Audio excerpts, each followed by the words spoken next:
Jason, you wanted to talk about static API keys. Static API keys, of course, used in a whole lot of different places.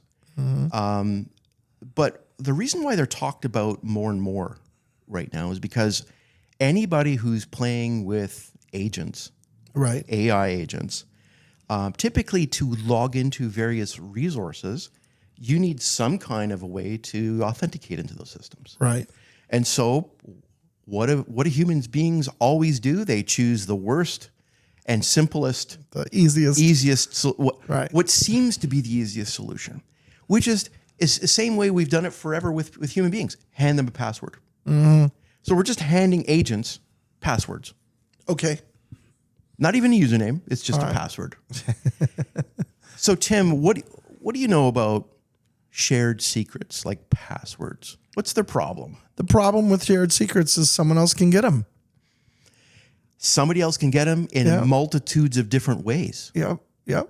So we would need more than 100 podcasts to describe all the different attacks possible against these API keys.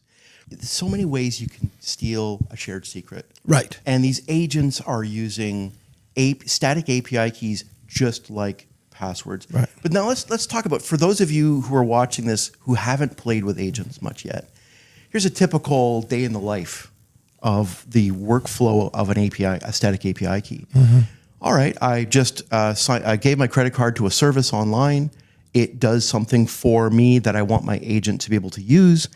And I had to click a button on a website and it creates an API key. It's just an alphanumeric string.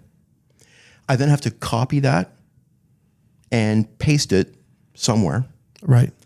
The typical thing to do is to actually key that in or paste it into a Linux command line. Okay. So right there, Yeah. put on your pen tester hat. How many different places has this now been in the clear? Right. Yeah, absolutely. And so even if you're really trusting of your environment file in Linux, that's great.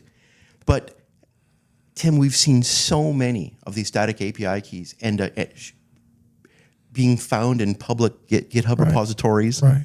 And that's just one of many places. And furthermore, because it's a static API key, that means it doesn't expire. You can set typically an expiry date. Okay. Some services allow you to do that. Okay. But how many people are setting it to like daily? Nobody. Right. Exactly. So then you have once that API key gets lifted, you would imagine most of the time there's a real attack window. Could be a sizable attack window where you can just continue to reuse that key. Yes. And I think that this notion of short lifespans, even if you have that kind of discipline, Right. the lifespan that you're going to give it is more than enough for a bad guy to do all the bad things they need to do. Right. Because when we talk about short lifespans, we're talking about things like a month. You have plenty of time to do your exploit in a month. If you've set it as short as a day, Right. that's an ocean of time for the bad guy to do what they need to do. Yeah. Yeah. And so, Tim, this is the thing is, I'm going to give you a little story of something I did recently, because that's really what this podcast is about. Is I stood up an OpenBow server. So in other words, OpenBow, for those of you who don't know, is the public fork of HashiCorp Vault. Okay. So it works very similarly. And one of the things it can do is it can actually store in a vault these static API keys. Piece of cake. So it's nice. So instead of going to an environment file, instead of going, environment variable in Linux, I actually had my agents talk to the OpenBow server to be able to get the secrets out. So it was just a nice, safe place to put the secrets in, and a nice, safe place to get the secrets when they're needed by the agent. All right. So I stood that up. I had a nice mechanism that was officially, a key that was minted in order to be able to open the vault. And also, I even went as far as to stand up a private certificate authority that issued TLS certificates to basically every single place where communication was happening. It actually created a mutual TLS session. So that was pretty darn secure, Right. pretty locked down. So I put on my pen tester hat and started counting all the different ways in which the static API keys were actually leaking all over the place. It ended up turning out that I stopped counting after 11 different ways that it was leaking the keys. Okay.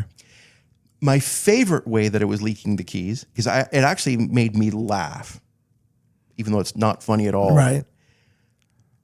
My agentic harness, which happened to be Claude Code, even though I had asked it not to put the static API key anywhere in Bash history, It did anyway.